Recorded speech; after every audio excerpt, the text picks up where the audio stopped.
নমস্কাৰ দৰ্শকসকল, মই পংকজ কণিকৰ। আপোনালোকে চাই আছে কৃষি জাগৰণ অসম। দৰ্শকসকল, মই আজি উপস্থিত আছোঁ ধেমাজি মৰিধুলত জিতু গগৈ কৃষি ফাৰ্মত। তেওঁ বিভিন্ন ধৰণৰ ফল মূলৰ গছ লগাইছে, আপোনালোকৰ কল লগাইছে, ড্ৰেগন ফল লগাইছে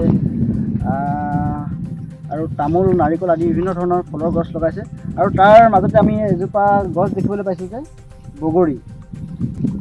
তেওঁ বগৰী লগাইছে। এইটো কোৱা হয়, আমাৰ বহু কৃষকে জানেই, এইটো হৈছে আপেল বগৰী। সম্প্ৰতি আমাৰ ৰাজ্যৰ বহু কৃষকে বগৰী খেতি কৰিবলৈ আৰম্ভ কৰিছে, কাৰণ ই এটা লাভদায়ক খেতি। কাৰণ ইয়াক বেছি আপডাল নকৰাকৈ পুলি ৰোৱাৰ পাছতে মানে প্ৰায় 6-8 মাহৰ পাছতে ভিতৰতে ফল লাগিবলৈ ধৰে।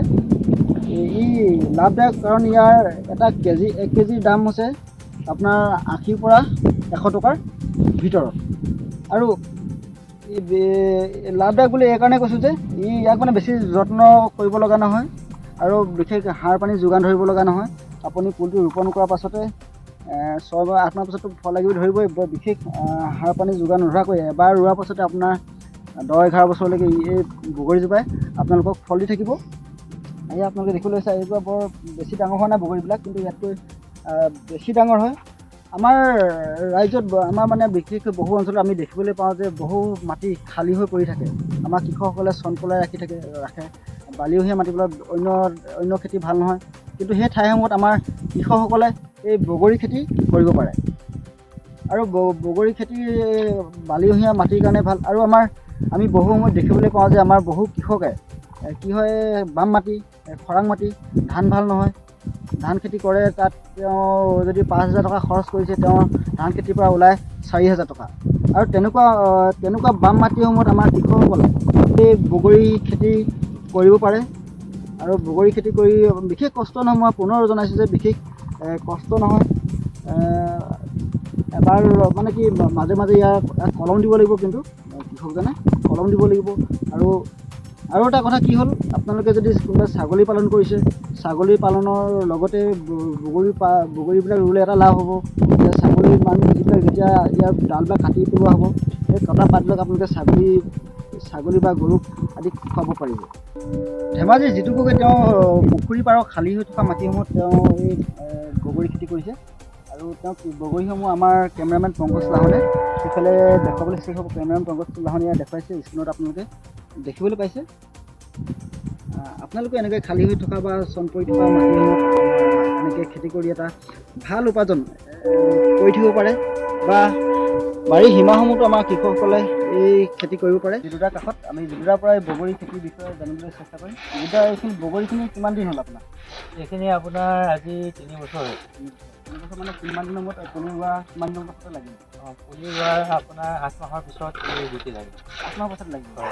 জিতুদা, এই আপোনাৰ বগৰী বজাৰখনৰ বিষয়ে আমাৰ কৃষকসকলক কওক। ইয়াৰ বজাৰখন আমাৰ ওচৰৰ মাৰ্কেটবিলাকতে বিক্ৰী হয়। আপোনাৰ ইয়াৰ জাত কেইবাটাও আছে। সেইটো আপোনাৰ কাশ্মীৰ আপেল বুলি কয়, ৰেড। সেইটো মানে ৰেড ভেৰাইটি হয়। আৰু যিটো গ্ৰীণ আপেল আছে এটা, সেইটো গ্ৰীণটো মানে গ্ৰীণ আপেল বুলি কয়। সেইটো গ্ৰীণটোৰ দামটো আপোনাৰ 10 টকা কেজি ইয়াৰ পৰা হ'লচেল হয়, আৰু সেইটো 70 টকা হয় কাশ্মীৰটো। আৰু এটা মিছ ইণ্ডিয়া বুলি আছে, সেইটো মোৰ এইবাৰ নতুনকৈ কৰিছোঁ ইফালে। সেইটো মানে প্ৰডাকশ্যনটো কম হৈছে বাৰু নতুন কাৰণে। ইয়াৰ মানে কেইবাটাও আছে জানিবলগীয়া। এই বস্তুটো মানে পুলিটো হয় গ্ৰাফটিং, এইটো মানে বাহিৰৰ পৰা আহে। এইটো আপোনাৰ পুলিটো লোকেল বগৰী পুলিটোত মানে কাটিং কৰি কিনি এই হাইব্ৰিডৰ ডালটো তাত গ্ৰাফটিং কৰি দিয়ে। আৰু মানে আমাৰ কৃষকসকল ঠগন এটা কাষতে খাই পুলিটো আনি ৰুই দিয়ে। সেই গুৰিৰ পৰা যিটো ব্ৰাঞ্চ, লোকেলৰ পৰা যিটো ব্ৰাঞ্চ ডাঙৰ হয়, সেই ব্ৰাঞ্চটো আপুনি ভাঙি থাকিব লাগিব।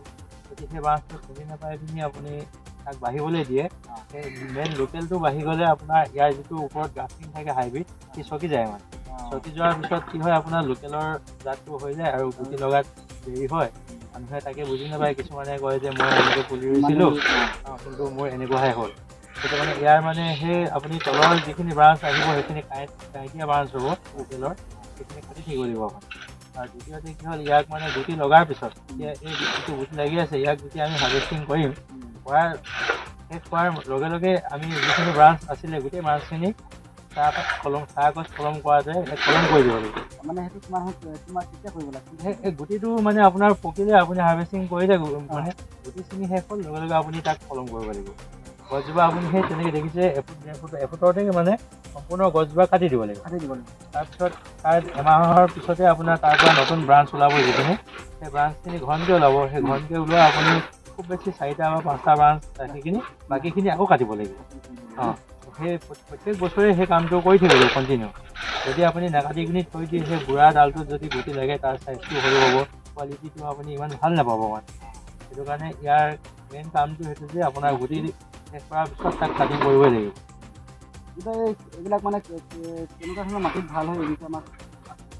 এইটো অসমৰ যিকোনো মাটিতে হয় বুলি গম পাওঁ মানে। এতিয়া আমাৰ এইবোৰ মাটিও অলপ বালিচহীয়া মাটিয়ে হয়, হ'লেও ইয়াতো ইমান বেয়া দেখা নাই মানে, ভালেই হৈছে। ইয়াৰ প্ৰডাকশ্যনো ভাল আৰু খুব লাভজনক খেতি এইটো। আপোনাৰ একে বছৰতে তাৰ যিটো পুলিৰ মূল্য প্ৰথম বছৰতে আপুনি ৰোৱাৰ পিছত পইচাটো ঘূৰাই পায় মানে। আৰু এজোপা বগৰীত এতিয়া মোৰ এইখিনি 3 বছৰ হ'ল, এইখিনিত আপোনাৰ 1 কুইণ্টেলৰ পৰা 80 কেজিকৈ পাঁচজোপা বগৰীত ওলায় মানে। 1 কুইণ্টেলৰ পৰা 80 কেজিৰ পৰা 1 কুইণ্টেল প্ৰতি জোপাতে ওলায় মানে।